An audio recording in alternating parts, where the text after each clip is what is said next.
Ladies and gentlemen, welcome to Hero Movie Podcast, your greatest source for superhero movie discussion in the multiverse. I am your host, Adam Portrais, and I'm joined by sweet Sean Kovacs from the internet. Howdy. And of course, Bruce Leslie. I'm a prickly pear, and no one wants to go inside my head. Oh, gosh. You want to talk about a fright fest, to be sure. And I'm sure there'd be some sort of weird little version of Bruce Leslie dancing around in there just trying to knock over. It would be Chunky A dancing for Arsenio Hall. He's in there. Chunky A. Oh, sir. Oh, man. Arsenio Hall's fat brother. Oh. Yeah, he makes me say out. Spectacular pull. Everyone under the age of 40 has just gone, what in the sweet... That's good stuff, man. Like we said, what a pull. Sean explained it by saying another word that's nonsense to them, Arsenio Hall. Yeah, I'll explain this craziness with more craziness that you won't understand. Chunky A. Let me make it clear. It's Estes Kefauver's brother. But we are here yet again, and it is the top of the month. And as the top of the month, we do want to say a big, giant thank you to everyone who helps keep this show going over at Patreon.com. If you're one of those people over at Patreon.com/HMP, you know that you get the pre-show, you know you get the post-show, and you also get the Dinger Zone. You get to vote on something that we watch every single month. So, be like one of the 40 people that have supported us over on Patreon, these lovely, lovely people. But I do want to say top marks to our top donors over there at Patreon. Alex, Derrick, Matthew, and Tim. You guys are the best. And everyone else, thank you again so very, very much. Patreon.com/HMP. If you like what we're doing here and you don't want to have to hear ads about mattresses and stuff, that's why we do this. So you don't have to worry about that crap. Scared those people away years ago. I did. Because you know why? I got morals and I got a compass. Yes, that's what it was. Yeah, that's it. Yes, it's because you're so punk rock. Done in one. Nailed it. Yeah. But here's the thing. Let's say you're one of those people that, I was like, I really, funds are a little bit tight. I can't go over on Patreon. That's absolutely fine. If you can't do that, what we do ask you to do is go over to the iTunes and drop us a 5-star review, a.k.a. Humdinger. Humdinger. And we've got a new one, boys. It's entitled Great Podcast. It's from, this is a great username, PoohMan424231. I love it, man. I love it that there's that many Pooh men out there. And it reads as follows, 5 stars. I love these guys. Been listening for a while and didn't realize I never gave a 5-star review. Fun and informative. It's great to listen, and these guys have great banter. Living in Charlotte, I'd love to go see a movie with these guys sometimes. How about a beer and a movie meetup? Ooh, that might be sometime in the future. That's not a horrible idea. If you want to be like Pooh Man, hopefully he's not going to be bringing any poo to the party. Please don't do that. But if you bring your sunny disposition, we'll certainly do that and throw one up for you. So yeah, thank you for your 5-star review there. And if you too would like to give a 5-star review, we'd really appreciate that, and share it with a friend, man. That's how we make this stuff happen.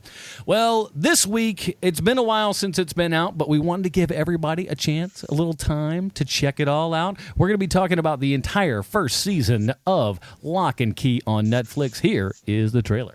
Going to a new school, starting in the middle of the year. Sure, it might suck, but also it might not. Tell her pep talk, Mom. Yeah, wait, let me write that down. I think we should hang out. Really? Why don't you come over after school? To Key House, to the most haunted place in Madison. I want to show you something. Whoa, okay, what's going on here? Your house is full of magical keys. Mm-hmm. Do you have, some proof? Oh, okay. These keys are dangerous.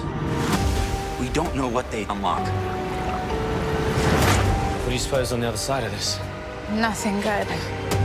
Do we really want to know? You're clear. You have no idea what's coming. Alrighty, that was the trailer for Locke and Key. Again, we're going to be talking about the entire season here, but before we get to our actual review, we need to find out a little bit about where this sucker came from. You know what time it is. Ooh, Long gestating process getting this bad boy to live action. Bruce, what do you got? Locke and Key is one of the coolest comic maxi series ever. Written by Joe Hill and drawn by Gabriel Rodriguez, it was published by IDW from 2008 to 2013 for a total of 40 issues, including one-shots. The story features the Locke family and their mysterious and iconic colonial mansion known as the Key House.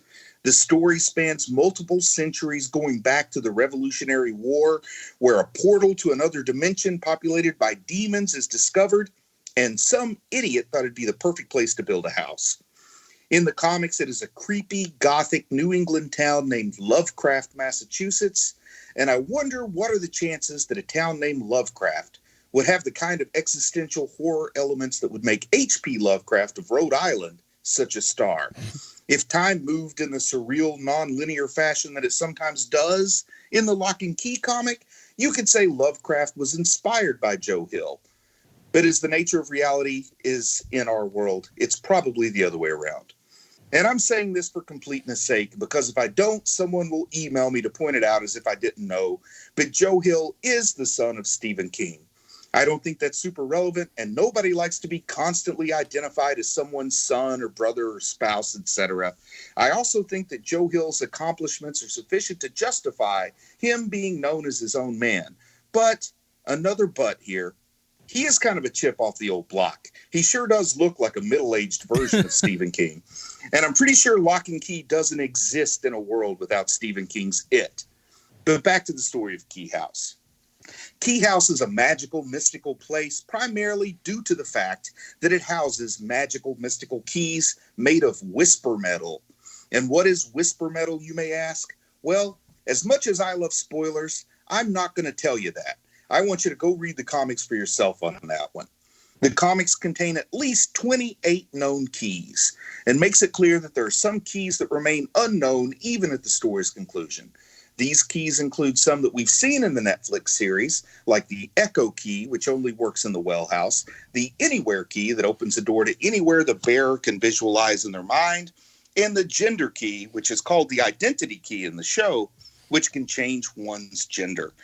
There are also a multitude of keys we haven't seen on Netflix yet, like the Owl Key that gives the user control of a mechanical owl and clearly shows Joe Hill likes the original Clash of the Titans as much as I do, the Squirrel Key that controls squirrels, and the Philosophoscope Key that's most notable property is the fact that it's very difficult to pronounce.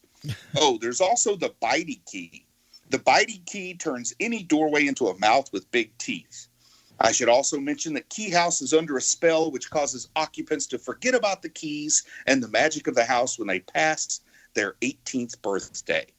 At the 2019 San Diego Comic-Con, Joe Hill confirmed that a storyline called World War Key was in the works. The storyline, as Hill puts it, is about the idea that the past is never gone, and I think a lot of ghost stories are about the ways the past keep bleeding through to the present. We'll visit the Revolutionary War, Civil War, and World War II to show how those past events have lingering effects on our heroes today. As a big fan of these comics, I'm looking forward to World War Key, but if Netflix plans to adapt that one, they'll probably have to up the budget. Also, just last week, IDW announced that Locke and Key would be crossing over with DC Comics' Sandman universe. The story will center around DC's Key to Hell from the Sandman story arc Season of Mists. There's certainly no possible way that combining two things people really love could ever go wrong, right? Have you had a Reese's Cup? Delicious. Pretty good. In summary, this is one of those occasions that no matter how we end up feeling about the show, I absolutely want everyone to know that the comic is a verified, certified, undeniable, Dick Gunfighter approved Dick Grayson. Well, and we'll talk about the show. Now, Sean, if memory serves, you are a gigantic Locke and Key fan. Am I correct in that remembrance? No, it's the exact opposite. I've never read anything about it. Maybe I guess it was Bruce I was thinking of, but I could have sworn that you would have. Some clues in that comic connection. I mean, I heard it. Obviously, you're a dork, Bruce. We all know this. I figure as much going in with you. Him, I thought I would have sworn up and down you would have read this one. Okay, cool. No, I knew nothing about going into this Netflix series. So when Bruce was when he wasn't shuffling, he would do a lot. Like, he would constantly talk about how Locke and Key is great, and he can't wait till it comes out on Netflix. And then it came out, and he was the only one of us who knew that it had come out. And he was like, immediately, we must see this thing. And so we did. 3 weeks later. We had other things. We had previous engagements, everybody, and we wanted to give everyone a shot. And Bruce said that we should definitely watch the entire season instead of having it like we have been doing with mini shows that come out on Netflix. So, and he was right about that. I mean, let's be honest about that. And it was very cool that we were given enough time to be able to watch it, where it's not just we have to puke it out in one evening. Oh gosh, and yeah, there were so many times when, I mean, you just think about like when we'd review Daredevil, like first and second season, man. We just watched those. They came out on Friday, and by Sunday evening, we're like, we've just watched 78 hours worth of television, and here's what we can kind of remember from it. Right. And reviewing the first half of this show would be like reviewing the first half of The Crying Game. Like, it's a very different review than if you've seen the whole thing. That's true. It gets to a very different spot if you're doing that. So, Bruce, you've gone through, you've read all the comics and stuff. I think you're the only one that we can kind of answer this basic question with here. How's the translation for you? It's okay. It's not bad as a translation. With anything, you have to change things around when you adapt. Yeah. Even though the comic finished its run only 7 years ago, there's just been enough changes in the fandom that they needed to make some significant changes. Like, I think it kind of makes sense to me why in 2008, 2009, they called it the gender key. Now they call it the identity key. A lot of changes in how we use language regarding both gender and identity. But even so, I think identity key is from a kind of literary standpoint, if you will, it reads better to me. Yeah. And also they have brought in the character Gabriel that we're going to talk about. Gabriel's not in the comic, but there's a character who is in the comic that's not in the show, and Gabriel is kind of him, and it makes sense in the show because in the show, if you have the same actor playing two different characters, you're going to know right away, but in the comic, they do a better job of disguising some of that. So some of the changes absolutely make sense to me. Some of the changes, I don't know why they did it. Like that whole fire key is not in the comics that I can recall at all, but it's kind of a big part of the show. Mm-hmm. So there's some changes I don't understand as well. Like I feel like in the comic, they were in California before they moved east. In the show, they were in Seattle before some of those changes, I don't even know why they make that change. In the book, they moved to Lovecraft. In the show, they call it Matheson. I don't know why they make that change. Richard Matheson, probably from Twilight Zone. Yeah, instead of H.P. Lovecraft, Richard Matheson. That's. I mean, honest to God, I think that's as best I got. It's translated well, but as is the case with any really good comic, especially a comic that's dealing with some surreal things, you can just do more with a pencil and ink than you can do with a camera. So some parts of it just work better for me in the comic, which, is how it should be. But I think they did a decent job, and they did a really cool thing where they've kind of told you the whole story in a smaller version, but they haven't told you the whole story. Like the ending here is like a 30% version of the main ending in the comic. So if they didn't get a second season, you'd feel like you got the full comic experience. But they've got stuff in the comic they can come back to for a bigger ending if it does go 3 seasons. So I like how they did that. Feels like they're kind of doing it. Now, Sean, as a newbie to this, as I was, how did you enjoy this series overall? All right. I found it deadly boring. I realized that none of the horror elements are here, and that's really half of what makes the book so great. This is so boring. It is the actors that they have are uninteresting as these kids, except for the kid himself. Although he is not a very good actor yet, maybe he will be later, kind of like your Hermione in Harry Potter's. Mm-hmm. You're talking about Bodhi? Yeah, the kid who plays Bodhi. He was the first person cast too. Oh, he was? Yeah. Well, if I'm not mistaken, isn't is Machete? Is he like producing this or something like that, or one of the producers from It? No, not that I'm aware of. Maybe I just was thinking something else. I don't know, but I think that kid. I think he's got like, if they can keep him in that voice, I think he could do voiceover stuff forever. Just cartoons left and right. He's just got the perfect cartoon voice. Yeah, he's a very interesting kid also, but the problem is that he's just not very good at acting yet. You know, like maybe he'll learn it later.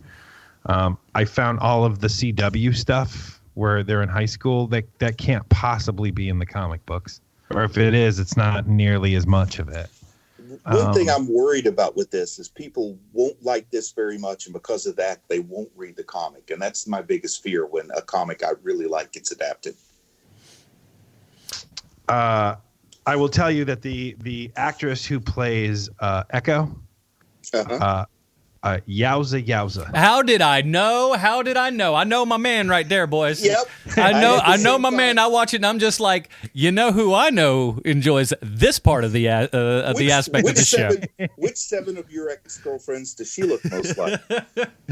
and she's also been in I think it was a Netflix show. It was either Hulu or Netflix, but a movie called In the Tall Grass, which is also a movie co-written by Joe Hill along with his father. So they've got people they've worked with here before. The kid Bodie was Georgie in It, in case you didn't recognize him. So a couple of leads there. I did not recognize him. Yeah, so this show's been a long time coming. I know that they keep trying to make it. It was the original Why the Last Man, but the problem, like, I know it's difficult to do it correctly, but they should have waited a little longer. Like, it's not different enough from other things that are already on Netflix. You know what I mean? Like, Hulu, and done better. Hulu started developing this 3 years ago with Scott Derrickson. Right. And I think Scott Derrickson would have been a nice touch to this, but he left when Hulu pulled the plug. I mean, when you look at like Lemony Snicket is better than this is right now on Netflix. I know that he is. I know that Adam, you're not a huge fan of it. But no, I mean, I like I watched the. Oh, what was the second bit? I'm sorry, I jumped the gun. No, the Umbrella Academy. I know you weren't a big fan of that, but that's done better than this is. And I think there's a little bit where, like, the success of Stranger Things and the success of It Chapter 1 always seem intertwined in my mind. Because of when they came out, they had some common cast, and it's kids in these creepy supernatural situations. And I think with Locke and Key, maybe they felt they needed to get this out there while people still kind of were into that before they passed through that phase. You know how you're trying to catch the tail end of a trend. And I think that's before we move on to the next thing. I think that's a very astute observation. I mean, because Hollywood just does very much follow trends and stuff like that, and this very much falls into what's kind of been trending over the last couple of years. So yeah, I agree with that. And originally, totally. Universal wanted to make this a film trilogy back in 2014, and I really would have been down for that. But the problem with the film trilogy is if the first one doesn't light up the box office, then you don't get the second and third. You tell that to Lord of the Rings. You do it all at one shot. You don't care. Yeah. And then something tells me this wasn't going to be a Lord of the Rings endeavor. What?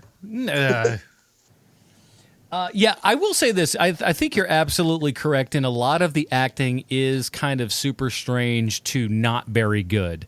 I think, and I'll be honest with you. I'll poo-poo a little bit, but ultimately, I think I like this show much more than you guys did.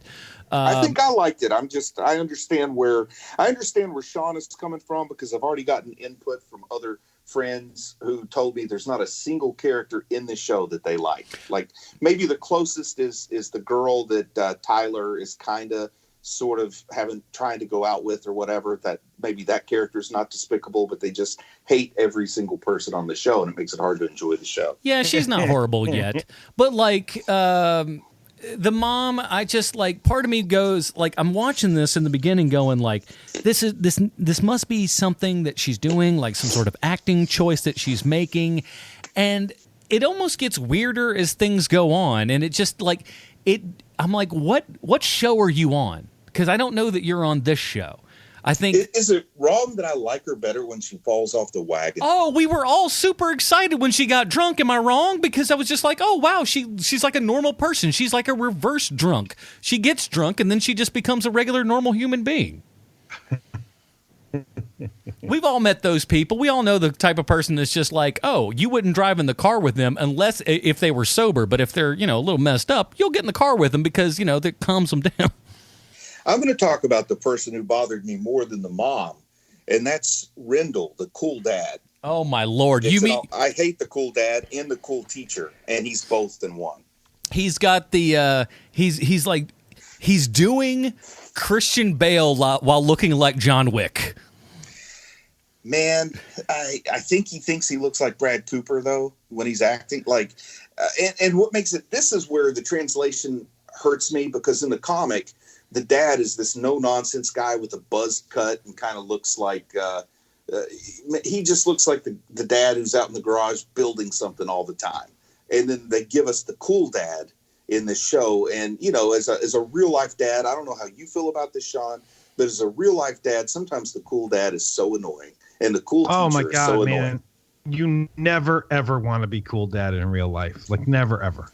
Well, I'm not worried about that. I just don't want to hang out with cool dad if I'm at a birthday party for the kids or something. They're the ones that annoy the heck out of you. But because those are also the ones who, you're worried about your kids around that guy later, like when they're teenagers. Oh, yeah. And you certainly don't want that guy. You got American Beauty situation going on here. So self-involved that even when they're doing something good for their kids, they're doing it so you will see them doing it for their kids. You know what I mean? It's like they're the dad equivalent of an Instagram influencer. Yes. But everywhere you look, he's like posting up or just kind of leaning back in like a really smart, sassy way. Just like, yeah, I'm about to rap to you kids, impart some awesome knowledge for you because I'm cool dad. Man, he screams youth minister at a church that has electric guitars in the closet. Yeah, let me turn this chair around. For sure. Uncle Duncan. I'm a preacher in blue jeans, everybody. Yeah. So let me go ahead. Let me tell you something about Locke and Key. This is what bothers me the most about it, right? So, I know there's a horror aspect that was never brought to the Netflix show, right? But a couple of years ago, there was a sci-fi miniseries, and it's called The Lost Room. Do either of you guys know about it? No, I don't. Can't say that I do. It is great. It is very, very good, and it's got Peter Krause and a couple other people in it. But Julianne Margulies is in it also, and it's about this guy who finds this room in a hotel that is supernatural in nature, and it is great. And it's like this little treasure that no one has ever seen. And I'm looking it up right now, which is why I'm talking so slow. It is actually on Amazon Prime right now. Ooh. You can watch it now if you want to. And it is so cool the way that they parse everything out and you figure everything out like by the end of it. And it's so well done and done for no money. And it is far superior in every way to this Netflix show. And that is what all I kept thinking about the entire time as I'm watching this thing. And I'm not entirely sure when Locke and Key came out. 2008, 2009 is when it started. Okay. The first episode of The Lost Room came out in 2006. Yep, I could see that. And I hear that Joe Hill has at least basic cable. So he's probably he probably saw that. Now, I'm going to tell you something. The show works for me because I know a lot of the backstory, too. And there's stuff that I'm understanding when I watch this that someone that's new to the show wouldn't understand. So I have a suspicion that maybe this show would have been more appealing to a broader audience, which, by the way, it's been top 10 on Netflix ever since it released. So people are watching it. I just don't know how well they like it. But I think they pushed the story further than it needed to go in season 1. And I kind of think it might have been more interesting for folks if instead of rushing the front story, they'd started to reveal a little bit of the backstory in season 1. Like, help us understand where these keys came from and who made these keys. Like, stuff that I know that I think would have made it a little more interesting if you're watching and suddenly you start to see where wow, that's why that happened, and stuff like that. And you know, it's kind of ridiculous that the folks' last name is Locke and they live in Key House, but their descendant, the original person that they descended from, was a guy who was a locksmith, and it was the time when, you know, if you were a cobbler, your last name was Cobbler. If you were a baker, so they called him Locke because he was a locksmith. Yeah. And he's who made the keys that led to his wealth to buy the house. So he called it Key House. So there's it's not just a corny fictional contrivance that the Locke family lives in the Key House. It all kind of makes sense. But they're descended from the man who first learned how to make these keys and how he made them. And it's pretty cool. And I think just a little bit of backstory element would have been interesting. But here, we're seeing magic keys, and we just have to accept magic keys are there just because, like old school fantasy, when I think we've become kind of, as a viewing audience overall, sophisticated enough that we ask, why are magic keys there? So I think a little backstory and maybe don't take the front story so far would have made a better first season. Yeah, and I think that's one of the interesting things, and say what you will, but there's a lot of kind of hallmarks there of his father, so you can only start to make some of those comparisons and stuff. But one of the things that Stephen King is good at is kind of building that base with which to throw all of, evil and crap and just whatever else on top of. And you're absolutely right, Bruce, is that this, like, within that first episode, we've already got a key, we got the well, everything is going on in here. We don't have enough time to understand and get to know who these characters are before all of the crazy stuff happens to them. And I know it's a show and you need to get things on the ball and running, but you got 10 episodes with which to do it. And I think you're right. I think we need to learn to trust audiences a little bit more. I mean, like when we're watching The Mandalorian, at first it was like, oh, all of these shows are slow and there's not too much stuff. And then when you realize, oh, that's why they're doing it on purpose, then it's fine. But you don't get that with this show. And I feel like they made a show so that if they never get a season 2, they feel satisfied that they told a complete story. But I think if they had told less in season 1, it would have increased the chances of a satisfying season 2. But it's getting watched a lot, so maybe it's going to get a season 2, and maybe we'll finally get some of that backstory. I just think Sean, in particular, I think you might have enjoyed it a little more if they do explain some of the horror elements about what's going on, other than just for some reason there's a door and bullets shoot out of it. Yeah, I absolutely would have. I mean, more of the family, even less of the high school stuff. Like, I don't care about the movie that they're trying to make. That's all garbage. It's not interesting. Because, Echo in the comic spends like 6 issues trapped in the well house, and it's just so creepy, and you don't know what Echo is or who Echo is, and it just really has more of a horror feel to it, whereas here she gets that anywhere key and she's out in a disco. That's about 38 minutes into the show. First episode, she's out of that well and raring to go. And she's banging and killing. Yeah, something about seeing her go straight to the European discotheque takes the horror away from that monster, Yeah, but I mean, at the same time, too, I did kind of like just going from place to place, and here's the fancy clothes that I'm stealing, here's the necklace that I'm stealing. Then you go to I don't know why you go to the party, but you go to a party as a demon. Maybe that's just something you do. Like she goes and she kills the guy. There's never any if you're showing something on screen, I kind of feel like there needs to be a reason for it. Did she take something from the guy? Did he have something she needed to forward her own story? I mean, we don't go on side quests in a limited series like this. This isn't like it's 26 episodes. They got to fill it. Like, instead of having her go to Europe and strangle a guy for apparently no reason, how about we use that time to do something more story building, because there's a lot of story left unbuilt here by the end. She wants to dance and look fabulous. Why are you trying to take that away from her, Bruce? Or take it away from me. Why are you trying to take that away from me, Bruce? It was totally unnecessary for her to be walking around in those scanty underwear. You can watch that lady eat salad. Well, you get to see her eat a lot of pancakes. Oh, I'm sorry. That's something like, is that a thing for anybody else? I don't know why, but like skinny hot chicks eating stuff. Why is that? Why do I enjoy watching that? Why do it's just like, oh, she's eating stuff? I don't know. I mean, you think if she'll eat all that, she'll. I'm not going to finish that sentence. It's PG. Lord, do you guys know who the showrunner is on this? No. Carlton Cuse.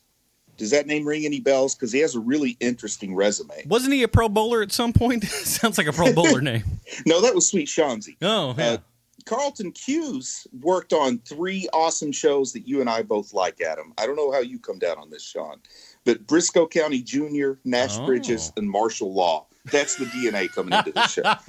Well, martial law, yes. Sammo Hung was an awesome man. Well, I like Briscoe County Jr. Yeah. Everybody likes that one. But yeah, some interesting DNA coming into this to have the Briscoe County Jr., Nash Bridges, Martial Law pedigree as the showrunner. Boy, one thing that kind of got me about this show, like, and you see it, it's got to be like first episode, second episode at the most, but probably first episode, where you getting in with Scott with 1T, and he's talking about his big crew that he calls the Savinis, and he's like, and like, okay, she doesn't know who that is.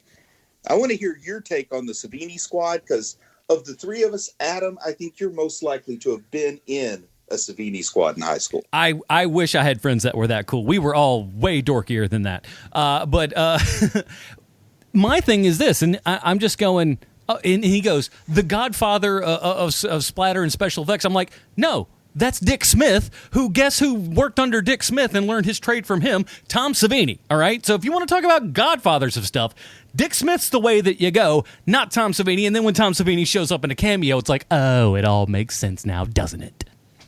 Oh, I didn't know he was in a cameo. Yeah, he's the guy at the store there that gives him the jar keys. Oh, I didn't know that. That's Tom Savini. I was thinking, what's Mira Savini's father? Are you thinking of Bruce, Paul Sorvino? You're hearing at your door right now. That is the comedy police. You need to let them in. Oh, okay. Paul Sorvino is here to break your kneecaps. Yeah, Paul Sorvino. That's what I'm thinking of. Okay. But you made movies in high school, right? You tried to do this sort of thing. Oh, well, yeah, we did some pretty terrible things, like a lot of great in-camera edits and stuff like that. Yeah, we did some of that. But, we made a series of what I wish they were somewhere. They're gone from existence, I'm sure. But we made 2 like what I would call pretty decent little Mission Impossible ripoffs that were like super fun. Like we went to a hospital at one point because we knew that, hey, it's a big giant building and we can kind of shoot and stuff, and like there's elevators there. We just told them we were with a church group and they let us do whatever we want. I was walking around in a briefcase with sunglasses on. They didn't know what was up. Boy, you'd get in big time trouble today. Though? You never try to make a horror movie, slasher movie, monster movie? No, because again, that stuff takes a little bit of money for like, for blood and all that kind of stuff. And like, and honestly, I was never really a giant horror guy growing up. I only really got into horror and stuff till I was like, 18, 19 years old. Okay, so here, just quick question for you, Sean. With your experience with insurance adjusting, sometimes you have to insure movie productions. Which do you think has a bigger budget? Your average horror movie or your average Mission Impossible movie that Adam thought he could afford to make instead of a horror movie? I sold that with my performance. Hold on a second, because we're burying the lead here. Adam, what was the name of your Mission Impossible ripoff? Oh, I think we just called it. Did we ever even have a title? We did have I did eventually edit in some Mission Impossible music from the first album, for the first original. Yeah, with all the good music. The one with all the great music. Exactly, the good one.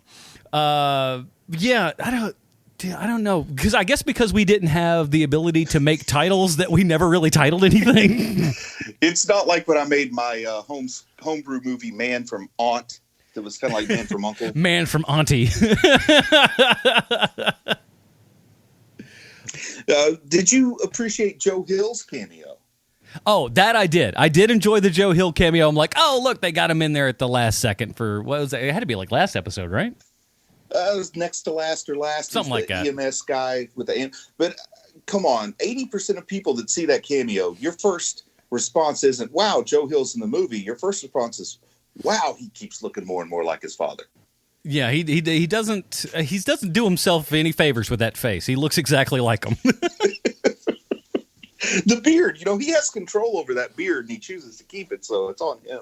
He has control over the beard. I know I do that whenever when I shave. I just go like, "This is me. I'm doing this. I have the power." You know what? I do. There is one thing. If we can get off of the, if we can get back onto the topic of this 10 episode thing, and then get immediately back off of it because it's so boring to talk about. But the stuff in their minds. Oh, you and I are the same link, man. Because that was the next thing I was going to. Woo! The head key. Are we talking about the head that key? part is really well done in this show. Yeah, like from the and I love the idea too with the because I didn't get it at first, and this is a storytelling thing that I enjoyed them doing, where he had the key and he's up against he sees the back of Savini's neck and it starts to have a key and he's like, wait a minute, what the heck is this? And then eventually figures out that they could all do it. I thought that was a cool way to have that spring about. What did you think about the ghost key? That was something I really liked in the comic, and I was glad it showed up in the show because, there are a lot of keys that don't show up in the show. Did you like that ghost key effect at all? A lot of nice elements. I mean, and again, this is something that I think you're right, they needed more of, because when he goes and talks to, Grandpa Ghost down there or whatever, you're getting story. You're getting a little bit more interested in what's going on. And I think they almost needed something like that a little bit more to, flesh stuff out for you a bit. And then, one of the big twists that's really cool in the comic when it comes across is the reveal of who Echo really is. Were you guys, did you see that coming? Were you caught off guard? How did you feel about the reveal on who Echo really is? I honestly, I liked all of those. I mean, I liked the double backs and the, hey, we have an ability. Now, granted, in season 2, I'm going to just think everybody is, using that face key. Because you can really only do that trick once. And then everyone's just going to be like, oh, I know how this has worked. So it was good this time. I don't know how well that's going to survive over another season.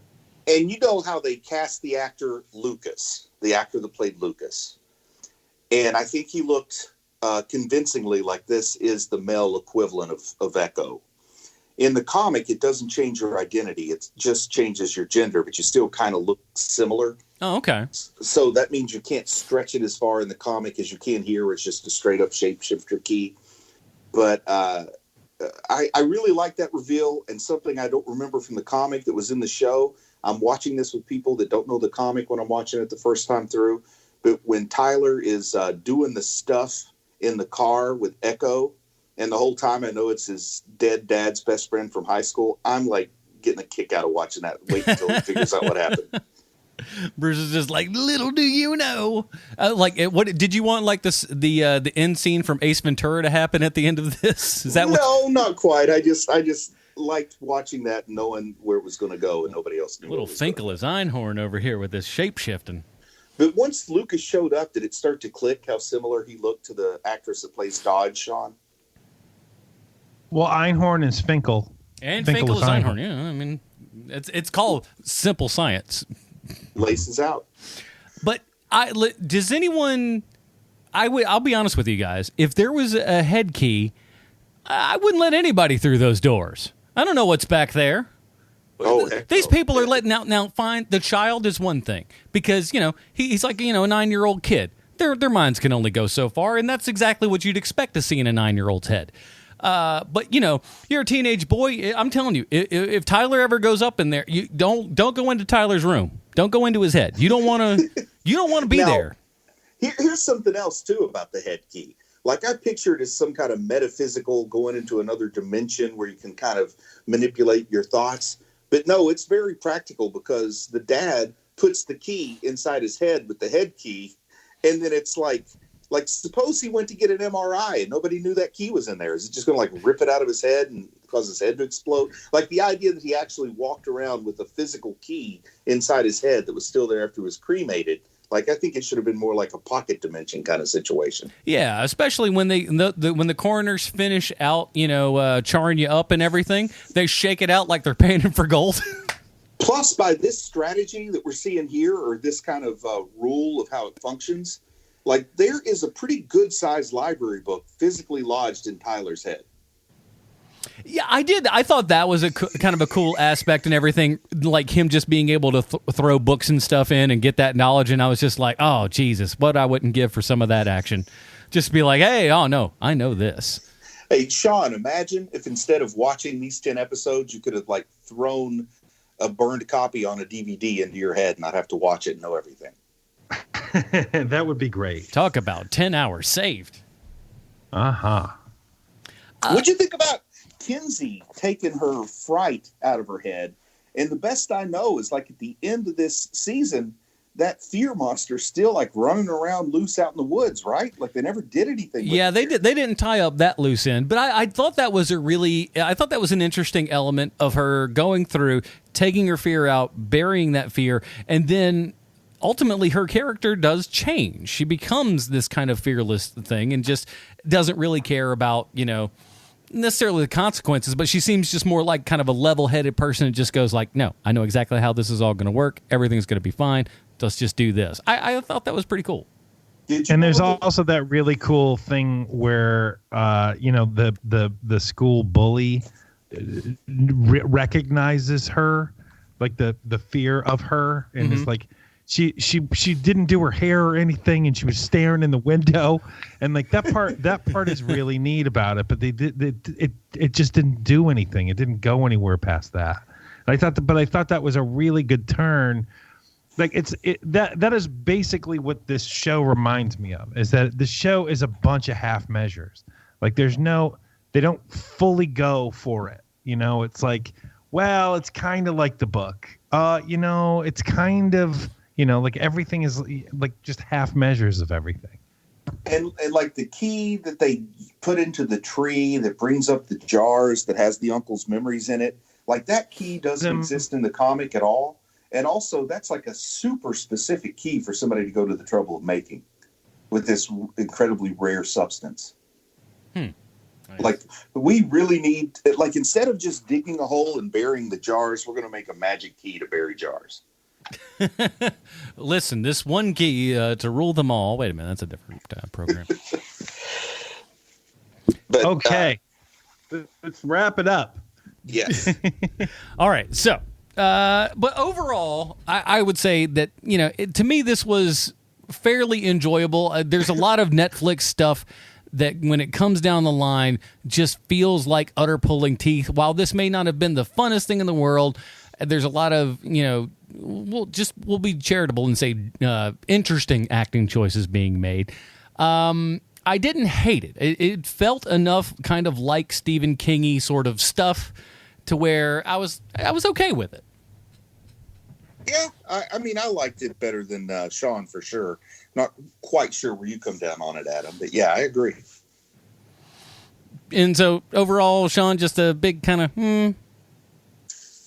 Yeah, I mean, for me, it's like there's aspects to it that could be good. They just don't go all the way with it. Like, for instance, like here's another thing about it, is that the production design of the house is incredible. Mm-hmm. There's a lot going on in that house, and it's layered, and it's really well done.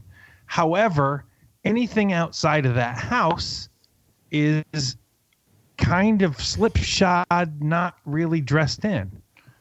And so it's this weird thing where, like, you go into the house and you're like, man, like, how much time did they spend on that? That's amazing. And then the school looks like they spent 15 minutes before they set up a camera to go shoot there. Yeah. It's very, very strange to me. It's a hardware store. Throw up a couple lights. Boom, we're done. And there's some keys in the comics they didn't bring in. I'm curious. Like, there's a key called the Hercules key, that if you use that key, it makes you super strong. Hercules. And they use that to fight off some of the bad guys at one point. There's a key that actually makes you into a giant. Would you have enjoyed this more if they showed us some more of those far out there keys, or do you think there were too many keys as it was? What do you think about that, Sean? No. Like, look, that would be fine. I want them to choose a side. I think is my biggest problem with this. Is that like they want to be everything to all people, and that is clearly not what the source material is. Like what the source material seems to me, and maybe I'm wrong. It's a horror suspense thriller. Am I right? Yeah, I think you're right. It's not what this show is. Yeah, and the comic is a little bit of a history lesson and a history of how the keys are made and how this all happened. That sounds way cooler. Yeah. Like, that's a way better thing. You shouldn't finish the first season saying, well, I think I know what they're going to do in season 2, and it's going to be really good. Like, you should finish the first season wanting more of that, not like, okay, I can't wait for the better next season.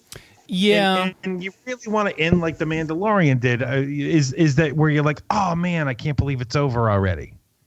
I'll tell you something else I'm real curious about, though. Is there any possible way this might relate to Sylvester Stallone?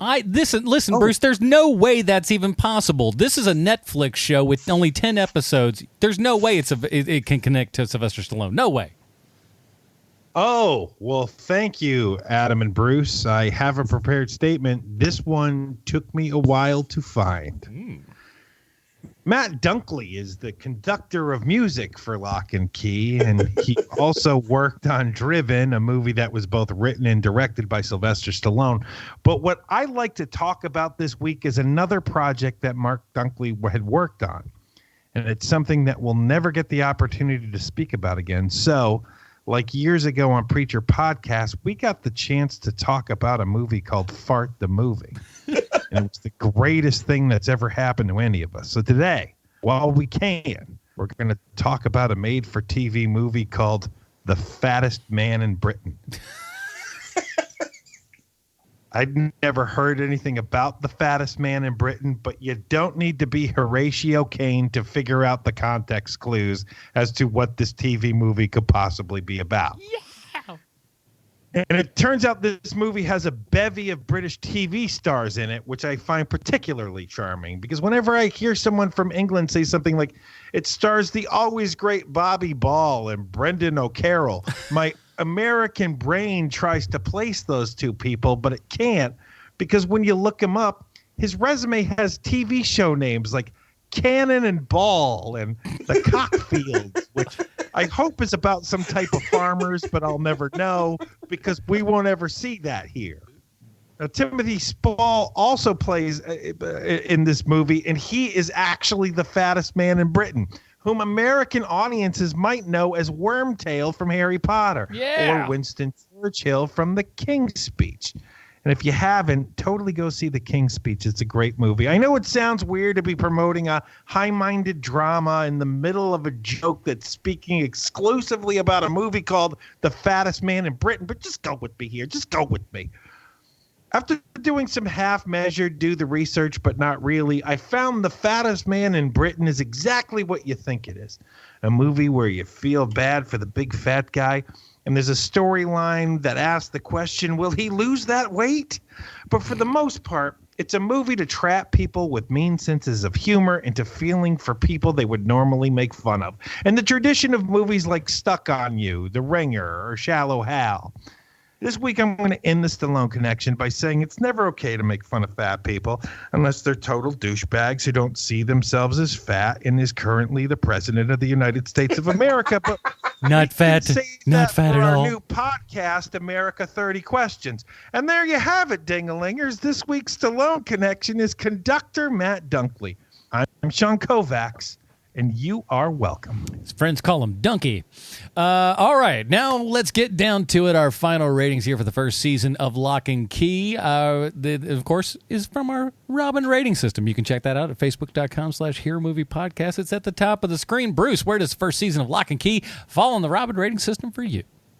When you really, really love a comic book, like absolutely love it, and it's adapted, and it's not quite the same as the comic. It can go a couple of different ways. You can be the stereotypical hater that, in the comic, Batman had, he was 5'9", here he's 5'10", stuff like that. You can really nitpick and be the negative guy. But then there's also that effect that came over all of us when episode 1 came out, where you go and see it and you're like, yeah, that was good, right? Like, that was good, right? And I feel like maybe I'm a little bit of such a fan here. I'm going to like it no matter what they gave me. Also, I got to factor in, I've kind of done the supplemental reading. You really shouldn't have to do homework to enjoy a show. Amen. But I have done that homework. So I like it. I like it. I like it. Tim Drake territory like it, which is going to be the outlier here, I think. But I like it. And most importantly, I don't want people who don't like the show to think that they shouldn't read the comic. Go read the comic, people. That's fair. Sean, what do you got? I don't really like this thing. I'm going to give it a high Stephanie, just because it's not the worst thing we've ever seen by a long shot. It's just not all that great. Yeah, no, I can definitely see both points. I'm gonna go. It's a light Tim Drake for me. It's good. It's not amazing. I think if I knew the source material, it might stray me a little bit more towards the negative.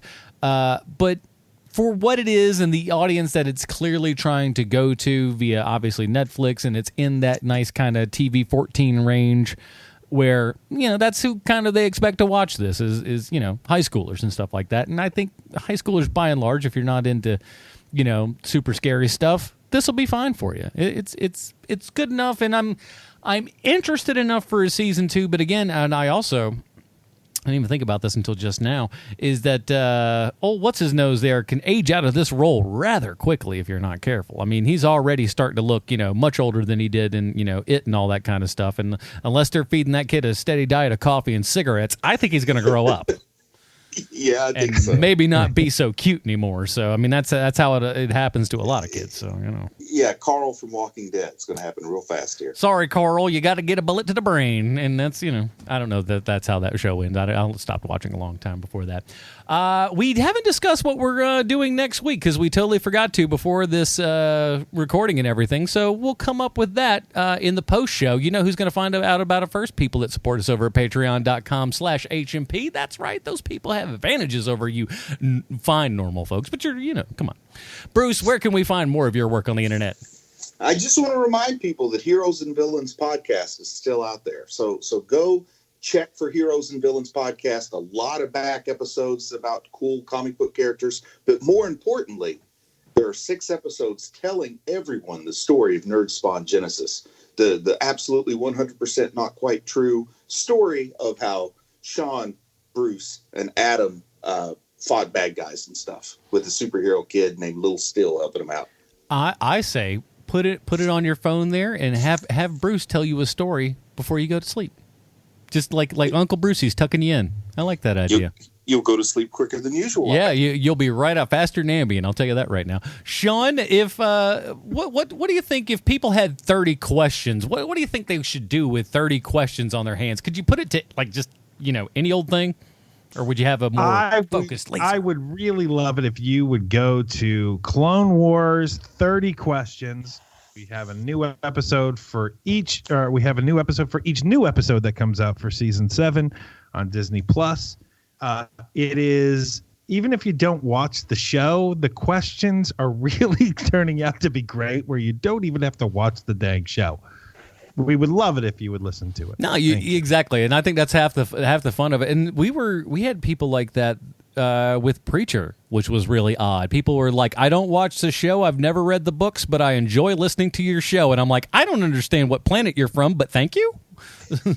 Hey, the best was the person said, "I don't watch the show, I haven't read the book, and I don't listen to your podcast. I just like to send you email." I'm a compulsive email sender. I just like letting people know that I'm around, not listening to you, but around in general. So check all that out wherever you find finer podcasts, and we'll see you next week when we talk about something surely, utterly amazing. For Sweet Chauncey from the internet, Bruce Leslie. My name's Adam Portrais. Stay super, everybody. Bye, Marty and Evie.